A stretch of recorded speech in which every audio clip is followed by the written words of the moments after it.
Good afternoon, everyone. My name is Arlene Marshall-Hockensmith. I'm the Administrative Officer of the Pennsylvania Legal Aid Network, and I'd like to welcome you to our fourth session in the series of our trial advocacy skills training. This session is entitled Direct Examination, Refreshing Recollection, and Introduction of Exhibits. This session is eligible for 1 credit, 1 CLE credit. Our training facilitators today are Nick Matash, Managing Attorney at MidPenn Legal Services, Rebecca Dempsey, who is also a Managing Attorney at MidPenn Legal Services, and Erica Lamont, who's Director of Advocacy at Maryland Legal Aid. During this training, you will be required to respond to a series of poll questions. Some will be attendance poll checks. You will not receive CLE credit for these trainings if you do not respond to the 2 attendance poll checks. You'll also be asked to participate in training poll questions. Your responses to those questions will help to facilitate our training discussions. You have all been automatically muted. If you're not muted, please do so now. Trainers, let's begin. Good afternoon. My name is Nick Matash, and I'm an attorney with MidPenn Legal Services. And this session is going to focus on direct examination and how you introduce exhibits and refreshing recollections. So direct examination, you probably have some familiarity with this, even if you're like me and you watch a lot of television, you see this on television. But this is the part of your case where you get to display your theory of the case through your witnesses. And there's different ways to go about this. I think that we know we can't use leading questions. That's one of the big differences between direct examination and cross-examinations. But the other thing is that for direct examination, you really want the focus to be on the witness. They're the actual star of this portion of the case. And so how you do that is, and in law school, they teach you want to stand instead of like somewhere where the jury would be focusing on you. You want them, be standing in a way that they'd be focusing on a witness. For most of our cases where they're bench trials, I will normally try to tell my witness or client that, remember, we're trying to convince the judge here your side of the story. So I know you're going to want to look at me because I'm the one who's asking the questions, but look to the judge. Let the judge see what your answers are and what your facial expressions are when you're answering those questions. That's who we're trying to convince you. You're not trying to convince me. Talk to the judge. When it comes to structuring a direct examination, there's a lot of different ways to go about it, and a lot of it's going to depend upon your theory of the case. The easiest way to think of it is to just ask questions which bring out answers which support the elements of your case. So for instance, a PFA case, I think we'd all agree that the elements of a PFA are, at their barest roots, are a relationship between the parties, an incident of abuse, and that there's an ongoing fear on the part of the plaintiff. And so you could really just ask 3 or 4 questions to meet those elements, right? You could say, who did you file your petition against? Oh, my husband. Boom, right there we have a relationship element, and we can check that off. Was there an incident which caused you to file this request with the court? Yes, last Saturday we got in an argument and he hit me. Okay, boom, now we have an incident of abuse. And then your last question could simply be, if the court decides not to issue an order in this case preventing your husband from having contact with you, would you be afraid or scared or afraid of him in any way? And if they say yes, I would fear that he's going to do the same thing he did last time, and without the court's intervention, I might end up in the hospital next time. And that's enough on a direct examination to hit all of your main points. And that's, like if you've ever been to a preliminary hearing, you'll see that's kind of how the DAs will handle a criminal case at the preliminary stage, because they just have to establish what they call a prima facie case, and they don't want to allow more information than necessary to come out during the course of the hearing. So they oftentimes will just ask just the barest of questions to meet their standard and then move on. And hopefully the case will then be, either carried over or bound over to the Court of Common Pleas, and then they can deal with it there. But that's one way to do it, right? It's just, I'm just going to meet the elements. But that doesn't tell the whole story, does it? And part of the reason why you're involved in the case is to make sure that the story is told in addition to just meeting the elements. And so it may be important in a PFA case to illustrate why there was motive for this incident to occur, right? And so you may want to ask about, was there an argument that occurred before the incident of abuse occurred? And what was the subject of that that argument? Was there alcohol involved? Sometimes that'll be very important to illustrate to the court how the situation got to this point. It may also be important to show whether or not there have been past incidents of abuse, and if so, what were the patterns of those abusive incidents, and is there a pattern of behavior here which the court should be concerned about as well? And that all will help to illustrate whatever your theory of the case is. But these are the kind of things you need to think about when it comes to direct examination. So you're going to want to determine what your goals are of the witness that you have before you. Some witnesses are just fact witnesses. They're just going to say, we hope, we're going to testify to firsthand information about events that are important to the case and are relevant to the matter at hand. There's also rebuttal witnesses, right? There's going to be witnesses who you're going to maybe bring on to show how the other side that their version of events isn't correct or isn't accurate. Sometimes you'll just use witnesses to introduce records. We're going to talk about business records down the road, and oftentimes with business records, you need a custodian of records to introduce a business record. And so you might bring in, a bank teller or something to just introduce one document, and that's really the only reason why they're there. Sometimes you're going to have witnesses who their role is to corroborate other witnesses, maybe even the party to the case, to corroborate their version of events, to lend more credibility to what your theory of the case is. So it's important that you think about what the purpose of each witness is. And then we talked a little about how to organize the topics. This morning we were talking about how in different cases, just the way that the courts handle the case may dictate how you introduce the topics during a direct. We were talking about unemployment compensation cases where, the referees in those cases, they just want to get right to why everybody is in the hearing room that day. They want to know if the person was fired, why were they fired? They don't want to hear up front about how great of an employee they were otherwise. They don't want to know anything about what happened at orientation. They don't want to hear about past relevant work experiences they may have had. They want to know why the person was fired. And you have to start off with that and get that out there first usually, and then build in other ancillary points around it. But you got to just hop in and say, what happened here, that why you were fired. Just address that first. That's usually going to be just the way you're going to do a direct examination, and then backtrack from there. And a PFA, like we talked about, it's kind of similar. You usually start off with, like, if it's a married couple, the court doesn't want to hear about how they got married 15 years ago up front, and then how many kids they have and what schools all the kids go to. The court wants to know what was the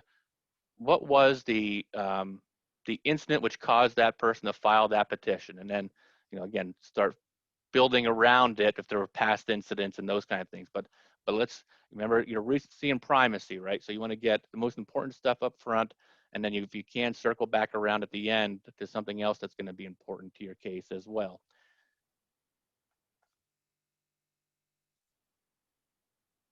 So the types of questions that we ask are a little bit different than the ones for cross-examination. They're much more open-ended. They're much shorter usually in duration because, again, we want the client to be spotlighted. I know that the slide says, it almost makes it look like don't ever ask the question why, but I got to tell you, I do sometimes ask why people did stuff. It's going to be relevant sometimes. So I think if you do have to ask the question that starts with why, just be sure that you know the answer to it and you've already prepped your witness to that question, that you know what the answer is going to be, and you're sure that that information is relevant to your theory of the case. But I wouldn't say that you should never ask the question why, because frankly, I think we all do it, right, Becky and Erica? You guys do that as well, I'm sure. One little, I guess I'll call it a tick that I see some newer attorneys do is when on direct examination, because I remember being a newer attorney and I would write out every question I knew the answer to, and then I knew the next question was going to be, and when you get into that kind of routine, sometimes you develop some bad habits. So for instance, a bad habit would be starting every question off with after your witness ends their answer, you say, "And what happened next?" And then they answered that. "And where did you go from there?" And then so you keep starting off each question with that little "and" in there, and after a while it turns into almost nails on the fingerboard type of this dialogue. And so you want to avoid those little, be conscious of how you're phrasing your questions, making sure that you're starting off with that either one, who, what, where, when, why, whatever it is, and then moving on from there. I'll tell you that you probably won't know the mistakes that you're making until you do your first appeal and you see a transcript from one of your hearings or your trials, and you realize that a question that you're sure in your mind, maybe even be in your notes, that your witness answered a certain way, and then you see that transcript and you realize, oh, well, they didn't really say what I needed them to say there. Why didn't I follow up with a question to make sure that they said what they were supposed to say? And just know that's part of the learning process. It happens to all of us. And that's why I always encourage folks, like if you do UC cases, they're administrative hearings where the appeals you don't have to burn a lot of calories on those appeals, the administrative appeals, and you get a transcript out of that process. And it's a good way to develop that kind of inner ear where you're thinking about, am I developing a good record? And the best way to develop a good record is to listen to what your witnesses are answering. That's a skill that you have to develop early on. If you are using from prepared questions, you have to get in the rhythm of, okay, I'm going to look at this question. I may read it, but I'm going to listen to what the answer is before I read that next question. You have to listen to what they say, because clients, what happens is, I think this is what happens, is that as attorneys, we get so familiar with the facts of a case. Yes, absolutely. And the witnesses are they know everything as well. They know everything is too. And so you just kind of, I don't know what that's called. It must be some kind of bias that kicks in where our brains just kind of fill in the blanks. Even when they don't say what we think they're going to say, we in our heads know what they mean. And so we think that's going to translate in the record. And that's not how it works. You have to get them to actually say the words you need them to say, and do so truthfully, naturally. But you have to just make sure they do cover the material that you need to be covered. If they don't, you have to be Johnny on the spot and circle back and ask that follow-up question, or clarification question, clarifying question, to get that information in the record.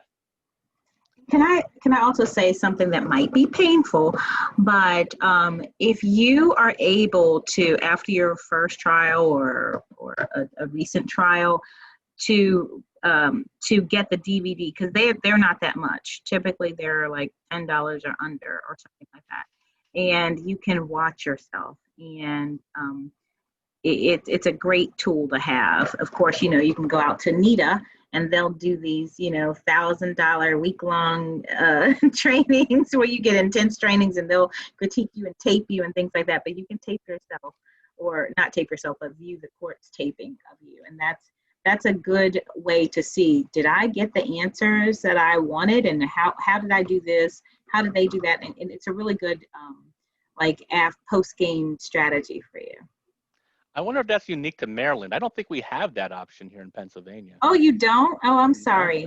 No, Sorry. We barely have metal detectors in most Pennsylvania courts, let alone video cameras. We can request the DVDs of our trial.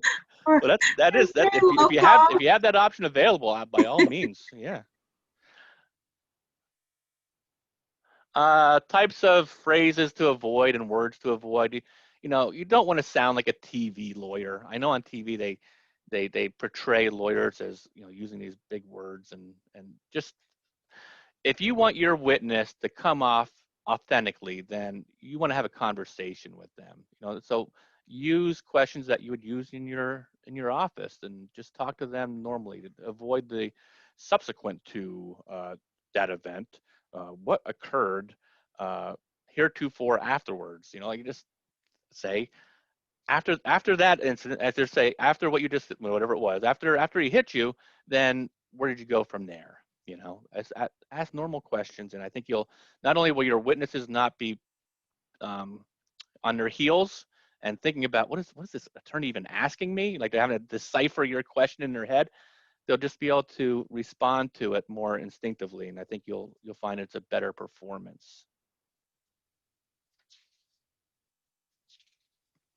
So leading questions, are they prohibited always? They're not always prohibited on direct. You can use them for kind of introductory type or inconsequential information. I think you'll find that when you have a witness who's really, really nervous, and you'll know pretty quickly, sometimes they'll tell you in the hallway, sometimes they'll be normal, they'll sound really confident leading up to the hearing, and then when they get on the stand, just they get overtaken with panic, and you'll know it as soon as you start asking them questions. And if you get that sense, it might be a good idea to just slow down. Let's go back and just ask some really easy questions just to get them over that hump, you know, get them into the game, so to speak. And you can ask some leading questions, you know, just to kind of get them back on track about, you know, isn't it true that you work at, you know, this is like a family law case where it's a whatever, an aunt or something, and they're just there to provide some supporting information, but for some reason they're really nervous, and you might just, isn't it true that you work at the you know, the Pizza Hut on the weekends? It's not really relevant, but that might be enough just to kind of kick them into gear, and there's nothing wrong with that, and you can do that. But you know, if you try to, you can't ask leading questions naturally on when you're getting into the heart of the matter. If somebody doesn't remember something, that's when you go into some of the tactics we're going to talk about a little bit later, and certainly work on preparing your witnesses better so that doesn't happen. So here we go, some examples of leading questions. So if you look at the middle one and the next to last one, you can see why they're leading questions, I hope. Like, you're asking somebody on a direct to essentially agree with you with your statement. You're not asking them to tell their version of events. You're asking them to agree with your version of events. And then at the last question, there's an example of what's not a leading question.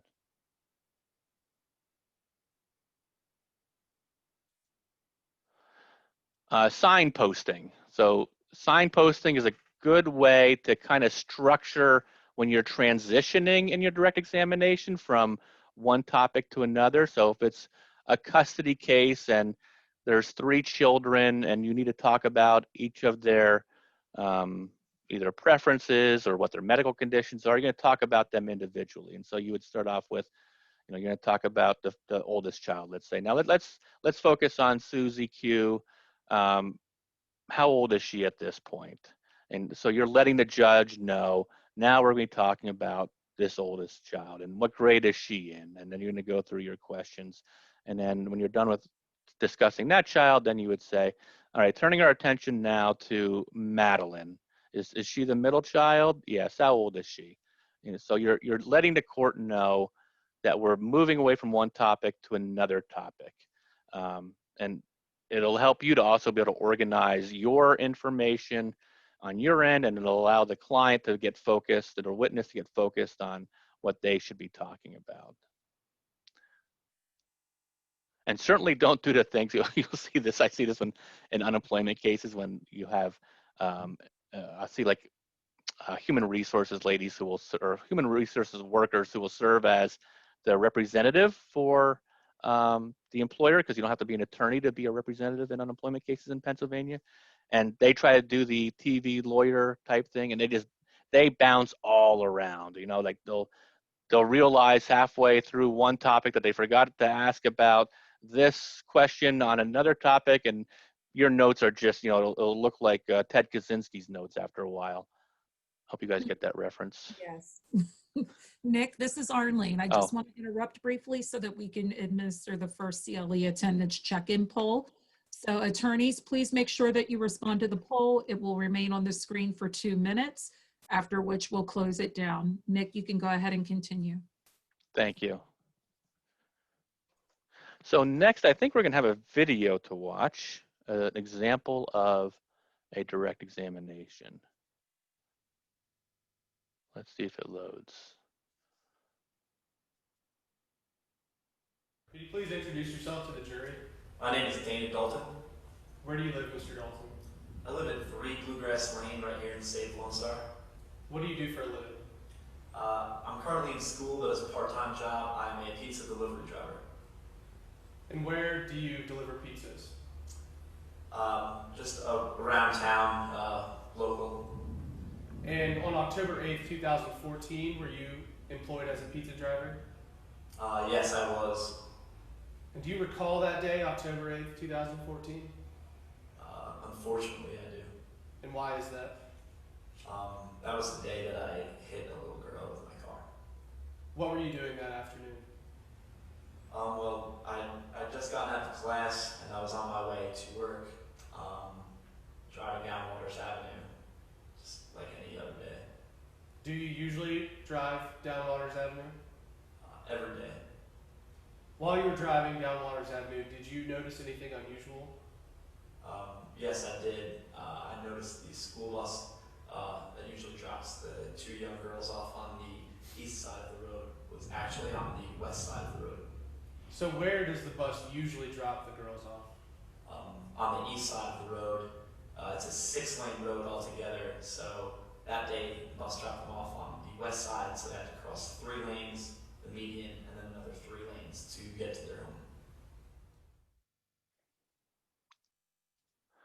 So before I move on, did you guys pick up on him starting off a few of his questions in a row with "and"? Did you hear that? Did you hear? I don't know. It in my ear, I just automatically pick it up, and it just grates on my nerves for some reason. I want to thank Erica for. I couldn't think of that bias. So it's I don't know if I'm going to be able to pronounce that. Automaticity. What do you think? Is that how you say it? Is the ability to do things without occupying the mind and with low-level details required, allowing it to become an automatic response pattern or habit. It is usually the result of learning, repetition, and practice. And so that's when we were talking about how you kind of calm down witnesses who are overwhelmed with the situation, is to get them focused back on something that they're very familiar with, that they feel comfortable discussing, and then hopefully that'll get them to transition into the meat of why you're calling them as a witness. So that's the phenomenon, I guess, that it's attributed to. Arlene, I didn't see any other questions. Is that right? No, okay. Sorry, I was trying to mute myself. No, there's some points that have been made in the chat, but no questions. Attendees, please take a look at the chat. You'll see some valuable information in there that will help you as you learn to become better practitioners. Yeah, and so in case I do run out of time, I usually mention this during the first session that we do, and I neglected to do it this year, and I think we'll have enough time. So let me just cover this now while I have everybody's attention and before I transition into another area, which is being that you are newer attorneys, and I've supervised a lot of newer attorneys over the years. If I had to draw a line between newer attorneys who turn out to be successful attorneys and those who don't, the one characteristic that I see that's common to successful attorneys is that they continue to use those tactics and those habits that they developed in law school, and they carry them into their practice. So that means, you know, they continue to outline, they continue to do research, they continue to discuss their cases with colleagues, or you know, we have this listserv that we use to ask questions. You just don't get complacent, right? That you still have kind of this spirit for the law and for helping your clients, and you want to try and do everything that you can to help them. the point is, don't see passing the bar and getting a job as the finish line. It's actually the starting line in a lot of ways. Like, those are the building blocks to allow you to now perform your duties in a way that's going to be beneficial to your clients. And so keep doing outlines. I showed you at the first session, I still have my little trial notebooks that I carry with me that have all my outlines in them. And as I monitor the listservs, if I see a new case that comes down the pike that is really helpful, guess what I do with that case? I read it, and then I take the excerpts from it and insert it into my outline where it ought to be. And that way I can keep on top of the material and make sure that when I face that situation next time, I won't be lost. We're going to talk about some, might even be next. When we talk about foundation, let's go to that. So that'll help illustrate this. So like with foundation, right? Like, there's different types of evidence that you're going to try and introduce. So how do you lay the foundation for something, depending upon what it is? A picture is pretty simple. We're going to talk about that. A document's pretty simple. But I know Becky was talking this morning about Facebook postings and text messages, and that's an evolving area of law in Pennsylvania. There's cases that apply only, some would argue, to criminal cases, and there's cases that apply to civil proceedings. And you need to kind of stay on top of that and see what the court is using as criteria to lay your foundation to have those exhibits entered into evidence. Videos are different than pictures, and you have to know which kind of questions you need to be asking. But the good news is that it's out there. It's totally accessible. All I have to do is just find whatever the opinions are to discuss these issues, and then kind of reverse engineer them into your questions that you need to ask to draw out that information, so that'll allow your evidence to be admissible. And Becky knows a lot more about the digital evidence than I do, but I'm sure that is a very evolving area of law, right? She said yes. And yes, it's evolving, and it's also specific to the judge. A lot, once you know your judge, some of them will take evidence with less foundation, and others will require you to follow the letter of whatever the appropriate authentication requirements are.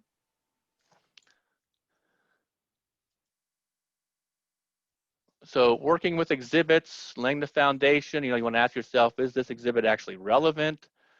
Is it genuine? Is it reliable? The best evidence rule, and for some of us, we have to ask, does the best evidence rule even apply? In Pennsylvania administrative practice, sometimes the best evidence rule doesn't even apply. We've talked about, I think, unemployment cases where that doesn't apply. So for instance, the employer is permitted to come into a hearing and say, even though they don't have a copy of the policy in hand, they will say, oh, I'm familiar with our attendance policy, and here's how it works.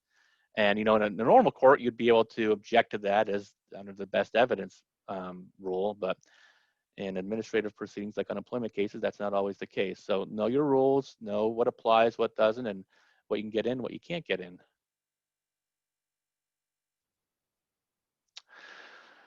So here's the thing with introducing exhibits. The good news is that it's easy. The bad news is you have to memorize this. This has to be something that you just know how to do. You cannot refer to, I'm not saying you can't, but you shouldn't refer to notes. This should be something that you're able to do just off the cuff. So it may take practice, practice with your significant other if you have to, but you have to be able to do this in a way that's pretty seamless to be an effective attorney. Like this is one of those events where you don't really want either the judge or anybody else. The judge isn't going to be too focused on it. It's just something you have to do just as a formality to get an exhibit into the hands of the client. So, I think we might have a video on this that we're going to watch in a little bit. But just know that this is one of those times that you just have to memorize the rote steps to do this. And it's not that complicated, so I think you'll be able to do it. Moving the exhibit into evidence. Once you start practicing, that is it a fair and accurate representation? That's the language that'll trip you up initially, but once you start practicing it, it'll come to you. Yeah, it gets to be muscle memory pretty quickly. It doesn't always become muscle memory because you're so focused on everything that's going on in the courtroom around you, like was it answers, the record, what the judge is doing, what the other side is going to be introducing. You can forget to move your exhibit into evidence. So what I usually do is I always put a note at the bottom of like my notes of questions or topics that I'm going to be asking a witness. I'll star it and highlight it. You know, Nick, did you move the exhibits into evidence? Because, you know, ideally you should do it after each exhibit, you know, but if you have a series of exhibits, sometimes it makes more sense to do it at the end of all the documents especially if they're like pretty similar. But you can, if you do forget at the end of your direct, before you, you know, dismiss that witness, you can move your exhibits into evidence at that time. That's your last opportunity to do it, though. And if you're in front of a benevolent judge and you forgot to do it, they may say something like, "Oh, counsel, did you want to move this exhibit into evidence?" as a kind of nudge to make sure you don't overlook that event.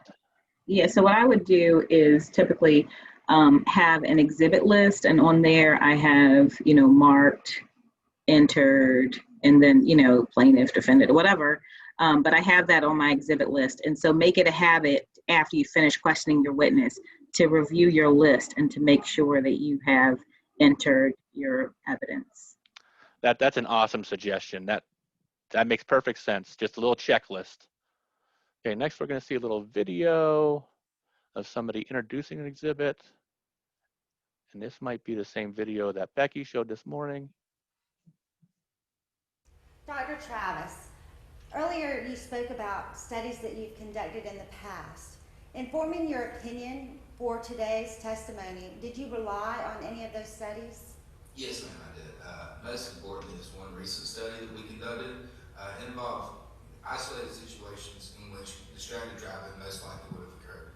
Did you create a visual aid that shows the results of that study? Yes, ma'am, I did. And would using that visual aid help you in your testimony today? Yes, absolutely. Let the record reflect that I'm showing opposing counsel what's been previously marked as Exhibit C for identification purposes. Would Your Honor like a copy? I would. Permission to approach.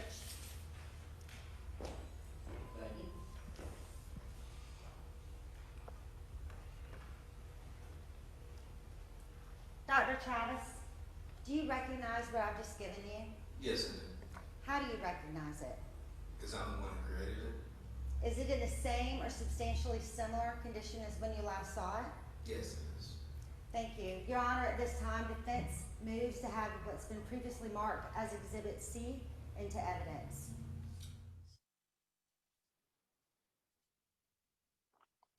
Okay, so that was a pretty good, in that jurisdiction, they must use different language. Here we use that, you know, it's a fairly inaccurately represent, but that was a good demonstration at any rate. Now, business records are a little bit different. In Pennsylvania, we have a specific rule that applies, and so there's additional foundational elements that you're going to need to hit if you're going to try and introduce a business record. And they're there, and if you're going to get into that practice, and not only should you know how to do this just because it's a good, you know, a good tool to have in your tool chest, but also people are going to try to introduce business records against you, and knowing these rules and whether or not they adhere to them will allow you to know if I need to object to something. Or so business records are very common in most of our cases. We'll see them in PFA cases. We'll see them in our administrative hearings. We even see them in public benefit cases. So, you know, make sure you know these rules and how they work, and who needs to be the person who can introduce the records. I know we do some credit card defense cases, and you'll see attorneys just show up to hearings representing either the debt buyer or the original creditor, and they'll try to introduce just, you know, boxes of records just through the attorney. They won't even bring a witness with them, and naturally, how can an attorney lay these foundational requirements to get those records in? So we get those cases booted on pretty regularly for that reason. How to use exhibits. this is all about using this. We talked about before. Sometimes you're just going to have a witness who just their whole purpose is to introduce an exhibit, and so you want to use that witness to explain not only what the document is, but why it's important to your case. And again, don't forget to publish the exhibit.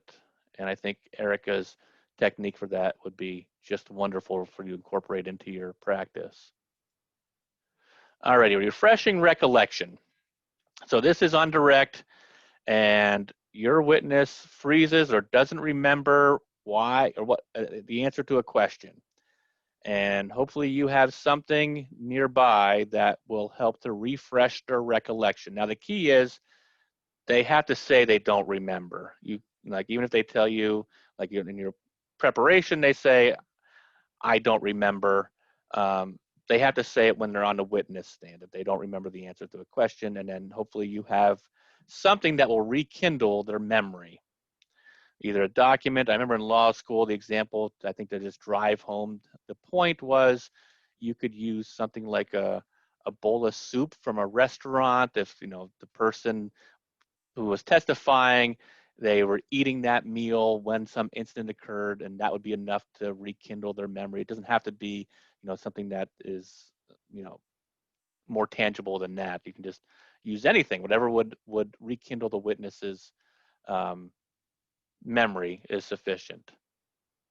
A lot of times, I can interrupt for a second. A lot of times in PFA cases, it's the date that people don't remember, and you can refer to the pleading for the date. Yep, and the process for doing that is it's very rote as well.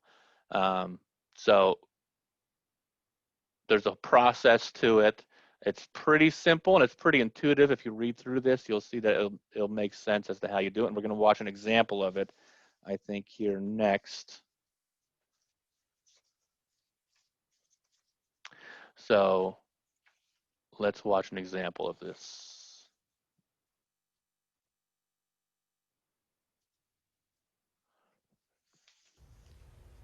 Mr. Dalton, as you were driving down Waters Avenue, did you notice anything out of the ordinary? I mean, everything from that day is just such a blur. I don't recall. Do you recall taking a deposition for this case? I do. If I were to show you a copy of your deposition, would that help refresh your memory? I believe it would. I'd like to direct the court's attention to page 2, lines 31 through 33 of Mr. Dalton's deposition. Your Honor, may I approach the witness? You may. Mr. Dalton, I'm handing you your deposition that you took on October 10th, 2015. Would you read lines 31 through 33 to yourself and then look? Uh-oh. I was clicking on something. I think I messed it up. I stopped for you guys, right? Let me see if I can get it back to where it was. It's just such a blur. I don't recall. Do you recall taking a deposition for this case? I do. If I were to show you a copy of your deposition, would that help refresh your memory? I believe it would. I'd like to direct the court's attention to page 2, lines 31 through 33 of Mr. Dalton's deposition. Your Honor, may I approach the witness? You may. Mr. Dalton, I'm handing you your deposition that you took on October 10th, 2015. Would you read lines 31 through 33 to yourself and then look up at me when you're done?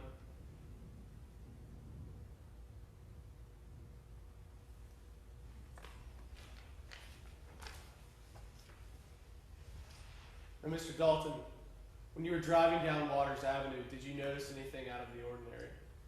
I did. I noticed that the school bus that usually drops the 2 little girls off on the east side of the road was actually on the west side of the road that day. Okay, Arlene, I think I neglected to ask for one of the poll questions to be put up. This might be a good time. Sorry, I was trying to unmute myself. One moment. I'm going to launch the first poll question for you, Nick. Is that okay? Yes, thank you. I believe I launched one. Do you not see that? I see it. I was wondering what Oh. happened. Okay, thank you. Thanks, sorry.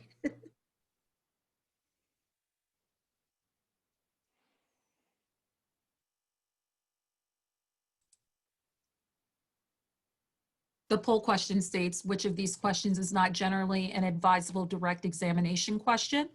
A, where were you when you heard the explosion? B, what time did your shift start that day? C, you would agree your boss lied to you. Or D, do you recall the events of September 21st, 2019?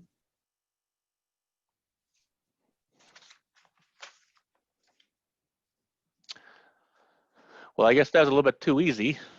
You guys all got it right. Very good.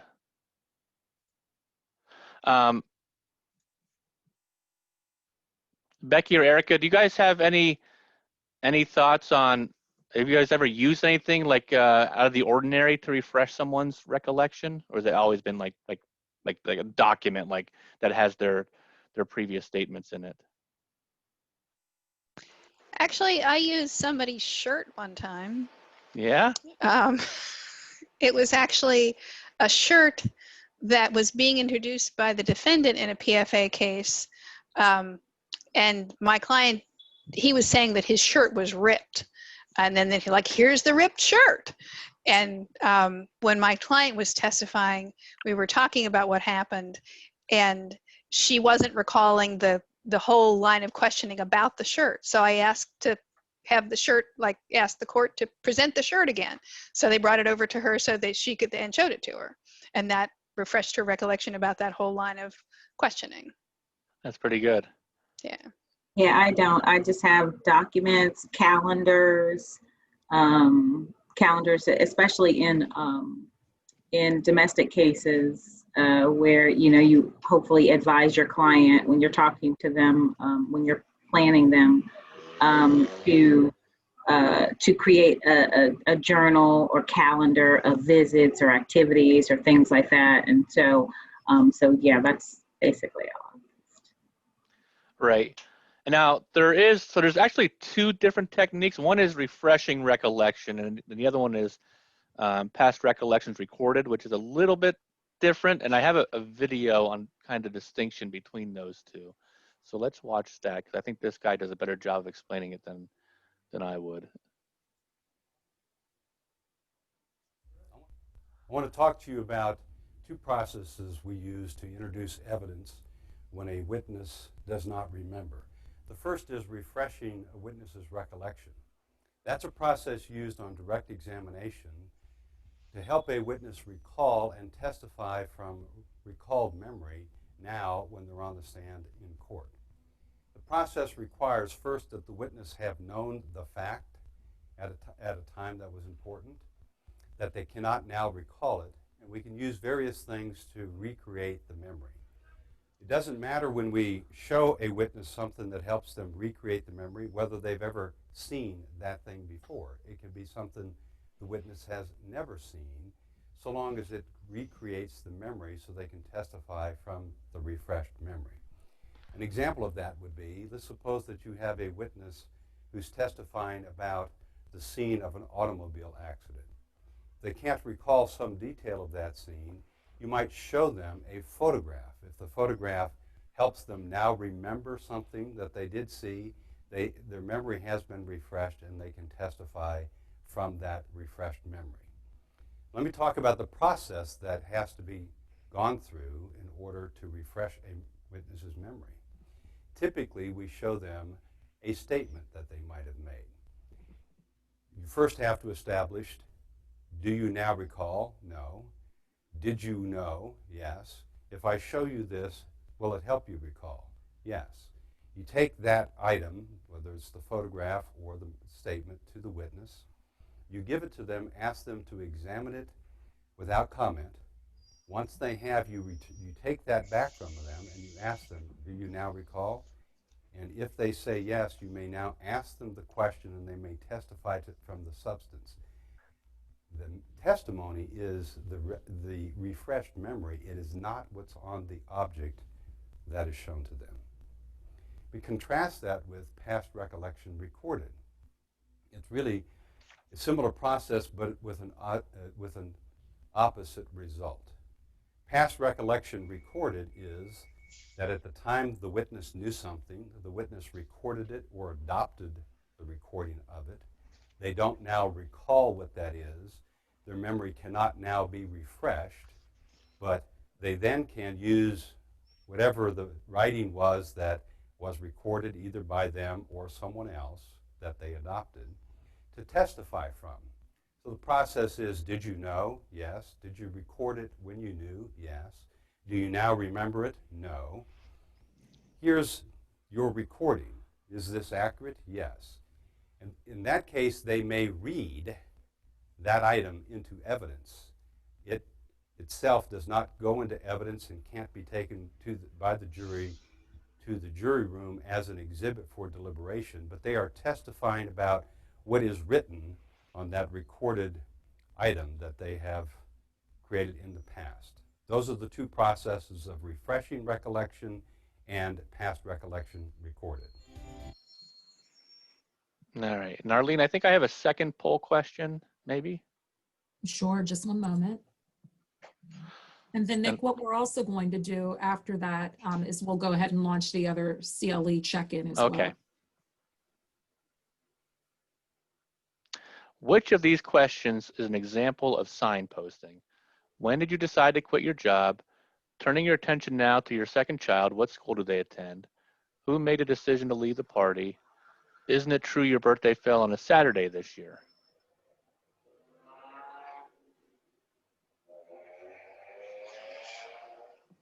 Okay, you guys are doing really well with that one. Good job. If you guys have questions, now's the time to start putting them into the chat room so we can discuss them with you.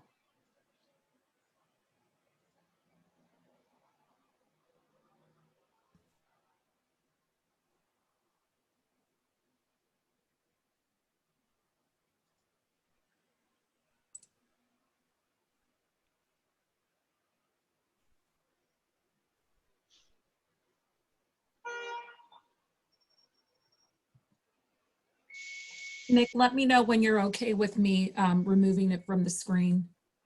It looks like we're all done. Thank you. And what I'm going to do now is I'll go ahead and launch the second attendance check-in for CLE credit. Please make sure that you respond to the poll. I will leave it on the screen for 2 minutes. Nick, you can go ahead. Thank you. I'm going to check the chat and see if there's any questions up there. If I can get to it. I'm not seeing any questions in the Okay. chat right now. Good. Well, then, Becky or Erica, do you have any thoughts on the topics that we covered today that you'd like to share?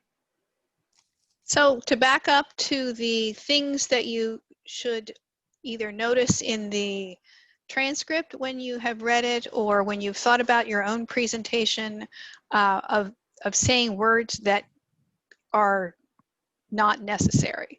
I know when I first started practicing, when I would ask a direct question and the client said what I wanted them to say, and I didn't realize I was doing this at first, is I would say, okay, okay, okay.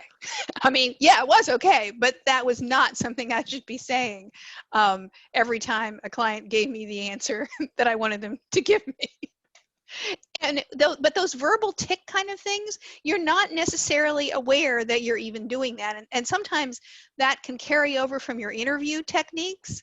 Like when you're interviewing a client, you might say, okay. You might say, okay, as, okay, stop talking. You know, like I got it. But this, you don't use the exact same way that you interview a client in your office, obviously, as you do in court. But listening, even just trying to pay attention to what you're doing yourself can be helpful in trying to eliminate those things, because once one of those habits gets ingrained, like the and the, it's hard to knock it out. And I'll just add that just a couple of things. So like I told you about the list of exhibits, it also goes through your direct questions or your topics that you wanted to cover in direct after the witness, just to make sure that that you covered everything, because sometimes you'll miss something that you meant to cover on direct. And then also at the end of cross-examination or direct, but let's talk about cross right now, just really quick. I'll ask my client, is there anything else, did I cover everything, just to keep them not,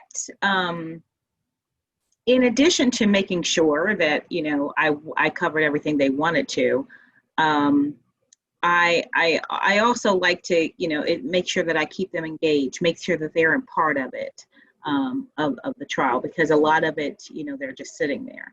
So, so I'll do a little check-in with the client after a witness.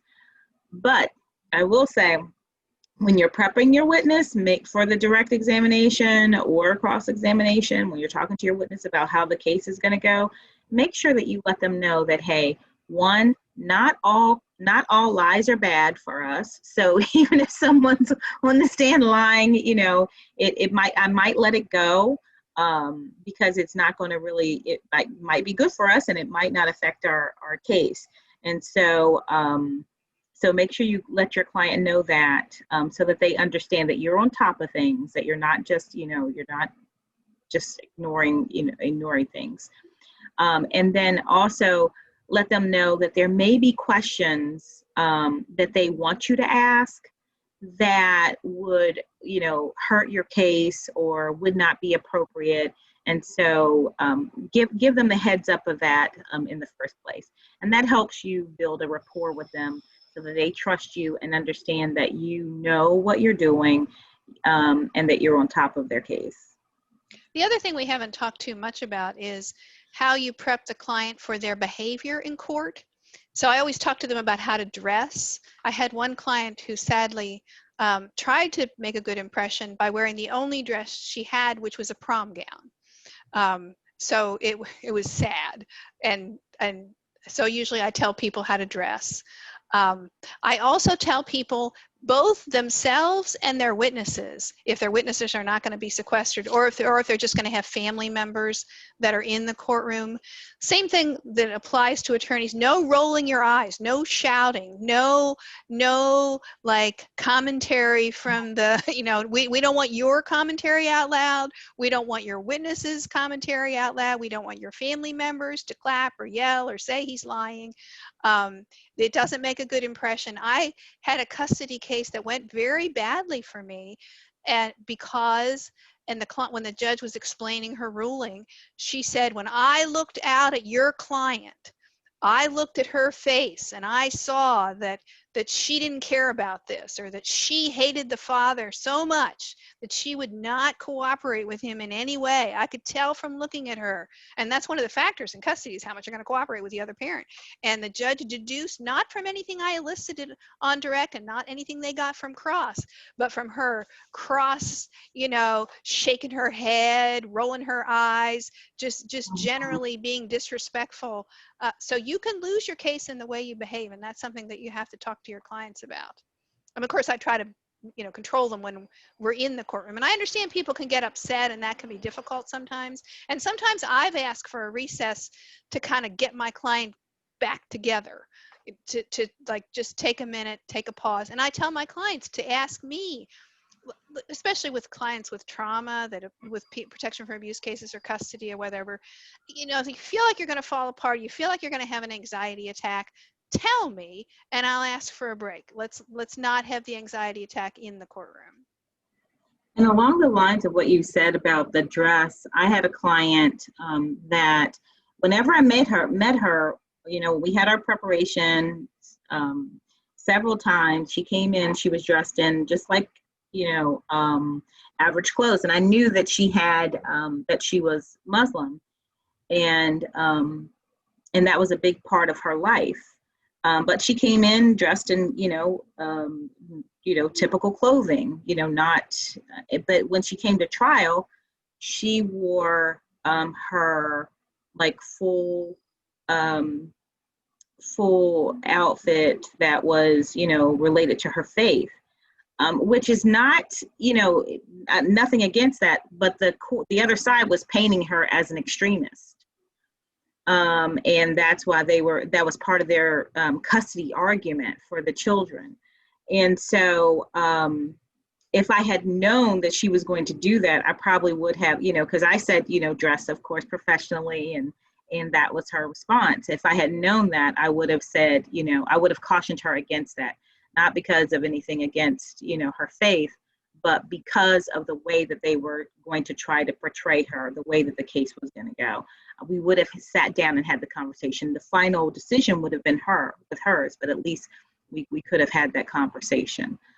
And then there was a comment in the chat about someone giving their client pen and paper during the trial. Absolutely do that, because otherwise they'll try to talk to you, and you'll have to try to focus on the witness and focus on what your client is saying as well. However, sometimes it's really hard to read your client's handwriting, and unfortunately for my clients, it's probably hard to read mine too. But yeah, that's a good suggestion. Yeah. Let's finish up talking about redirect and when to do it and when not to do it, and what you should focus on redirect. So redirect comes after you've already done your direct examination, and now the other attorney has cross-examined your witness, and the judge turns to you and says, would you like the opportunity for redirect? And sometimes you don't want to, but when you do want to, at least in my experience, I'd like to hear what Becky and Erica have to say. It's usually you want to add like context, because the format of cross-examination is going to be very narrow in scope in the way they're asking the questions, and they're just trying to pin your witness down to agreeing that, you know, they did one thing that, you know, and that from that perspective was viewed as being, you know, detrimental in some way. But when it's seen in the full context of the event that as it actually unfolded, that usually it'll either lessen the blow of it or at least provide some context to it. Is that normally how you focus on redirect as well? Right. I mean, something like you were convicted of a DUI and the answer on cross was yes. You redirect, when were you convicted of a DUI? 35 years ago, when I was in college. That's a completely different thing than you're painting it as though that happened yesterday and she's a bad mom. So again, what Nick's saying, context. Sometimes your witness needs to correct something that they said. If they got into, you know, just that whole, if the other attorney lulled them into a false sense of security, and then they just answered a question the way that Nick was talking about, and they answered it incorrectly, you can try to clean that up on your redirect and say, you know, so on cross you said this. Is that accurate? Or, you know, try to clean it up that way. Did you understand the question as it was asked to you? Although you have to be careful, they don't question may have been confusing. Is that, you know? Yeah. All right, well, that's all I had for this session, unless you guys have any final thoughts. No, I'm good. Well, thank you all for your participation in this session. Tomorrow's session is going to be the last one at 10 o'clock, and we're going to focus on virtual hearing practice, which should be a pretty popular topic right now. It's different courts are doing different things. But there are some common elements that we think can turn into best practices for you to make sure that you're advocating on behalf of your clients in a way that's most beneficial to them. So please be sure to join us tomorrow at 10 o'clock. Again, thank you for your attention. Thanks, everyone. Have a good rest of the day. Thank you. Everyone. Bye.